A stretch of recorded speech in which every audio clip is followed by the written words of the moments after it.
FTP நேயர்களுக்கு வணக்கம். இன்று நம்முடன் ஐயா ரவீந்திரன் துரைசாமி இணைந்திருக்கார். இப்போ பாமகல பெரிய பூகம்பம் வெடிச்சிருக்கு.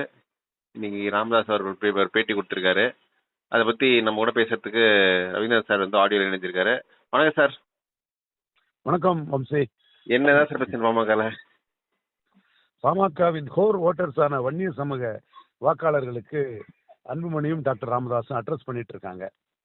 அதுல அன்புமணி முதல்ல தன்னிடம் எந்த குற்றமும் இல்லை, என்ன தவறு செய்தேன், என்னை தலைவர் பதவியிலிருந்து நீக்கி விட்டார்களேன்னு அவர் தலைவர் பதவியை விட்டு நீங்களதாட்டு ஒத்துக்கல. ஆனா தான் என்ன தவறு செய்தேன், என்னை நீக்கி விட்டார்கள்னு ஒரு பெரிய சிம்பதி கார்டை பிளே பண்ணாரு.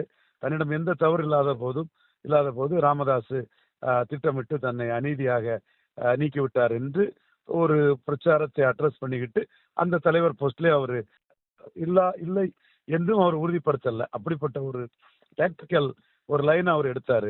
டாக்டர் ராமதாஸ் இது தன்னோட இமேஜ வன்னியர்கள் மத்தியில பாதிக்குது, இதை நாம இன்னும் விட்டு வைக்கிறது சரியா இருக்காதுன்னு அன்புமணியை டார்னிஷ் பண்ணக்கூடிய அளவுக்கு ஒரு 4-5 பாயிண்ட போட்டுட்டாரு.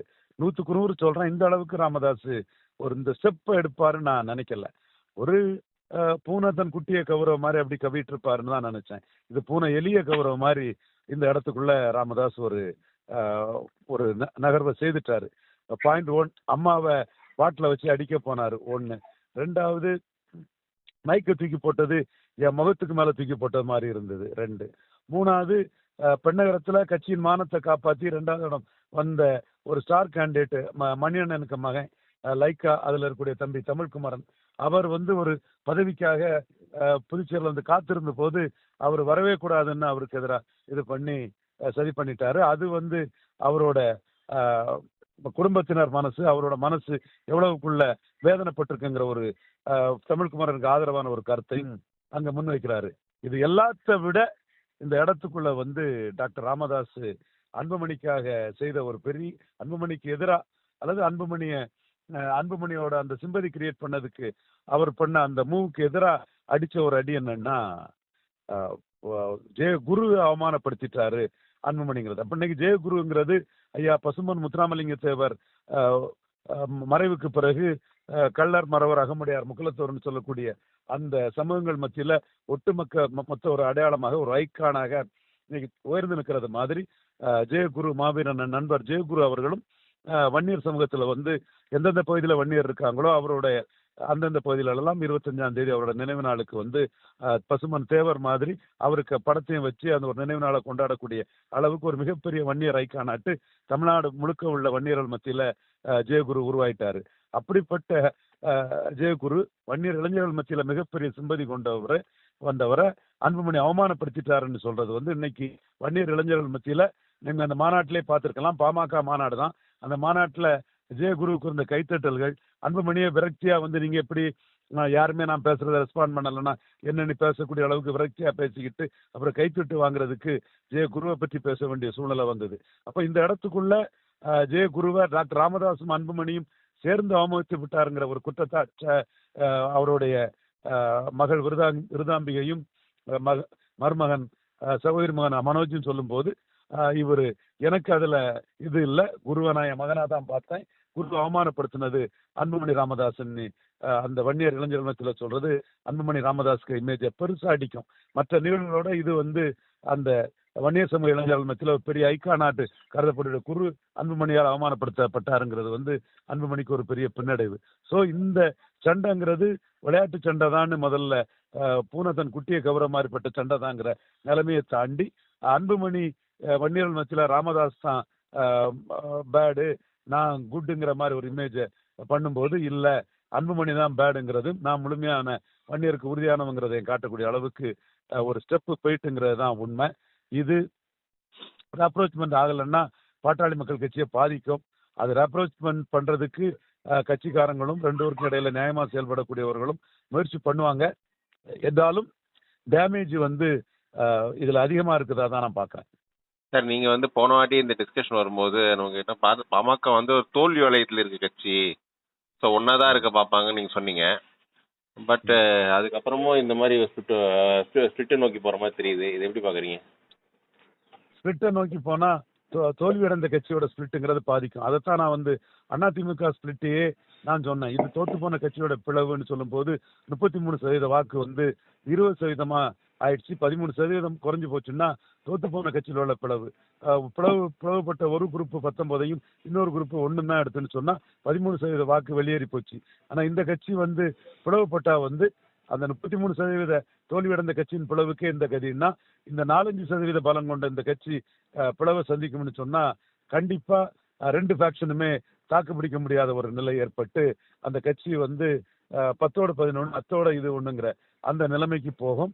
அப்படி போகக்கூடாதுங்கிறது தான் அந்த கட்சியை சேர்ந்த 2ஆம் கட்ட தலைவர்களோட எண்ணம்.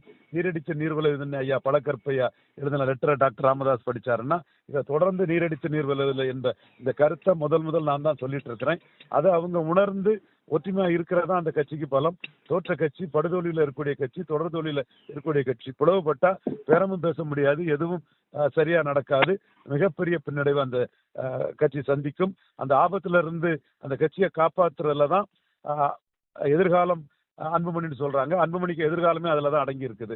டாக்டர் ராமதாஸை எதிர்கொண்டு அவருக்கு ஒரு எதிர்காலத்தை அமைக்கணும்னு நினைச்சாருன்னா அது மிகப்பெரிய தோல்வியில முடியும். குறிப்பா இந்த இடத்துல ராமதாஸ் எவ்வளவு மெச்சூர்டுங்கிறதுக்கு வந்து ஒரு உதாரணத்தை சொல்றேன்.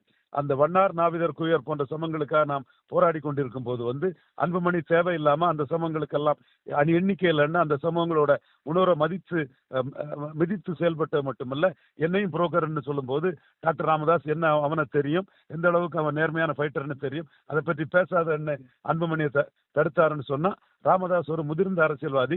அன்புமணி அந்த முதிர்ச்சி இல்லாம தான் செயல்படுறாரு.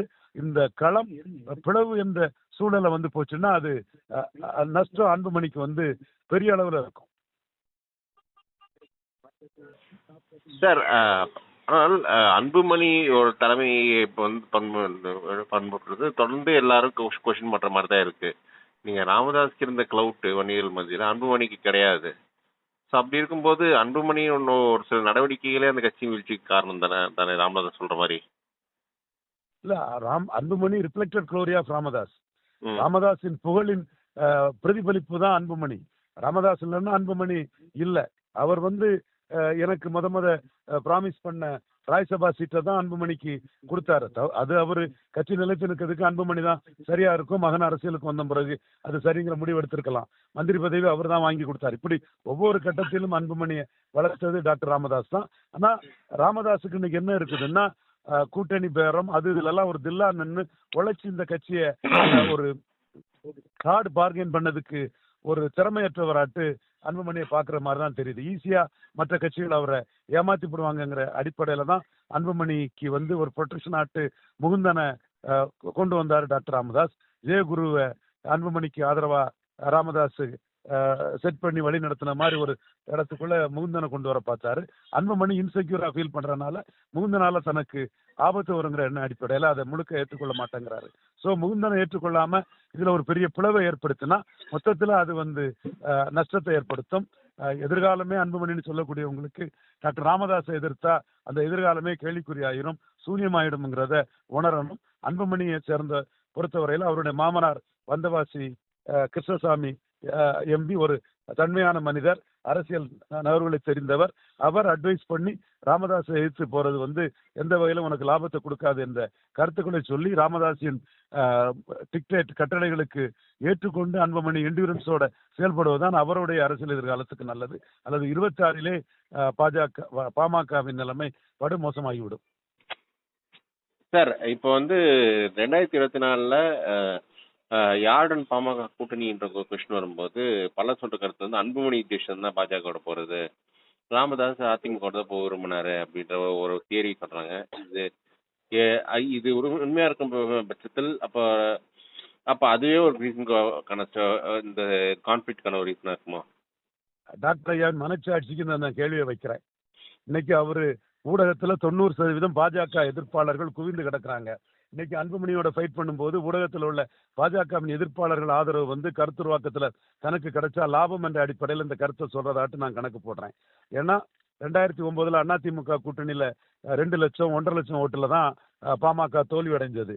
இன்னும் சொல்ல போனா ஐயாவால தென் சென்னை, திருவள்ளூர், விழுப்புரம், சேலம், மயிலாடுதுறை, திருப்பூர் போன்ற இடங்கள் வந்து வன்னியர் ஓட்டை டிரான்ஸ்ஃபர் பண்ணி ஜெயலலிதா அம்மையாருக்கு 6-7 தொகுதிகளை ரெட்டையிலையில் ஜெயிக்க வச்சாரு. அவ்வளவு தொகுதிகளுமே அடி. அன்னைக்கு ஜெயலலிதாவோடு ஓபிஎஸ், இபிஎஸ் போன்றவங்களும் இருந்தாங்க.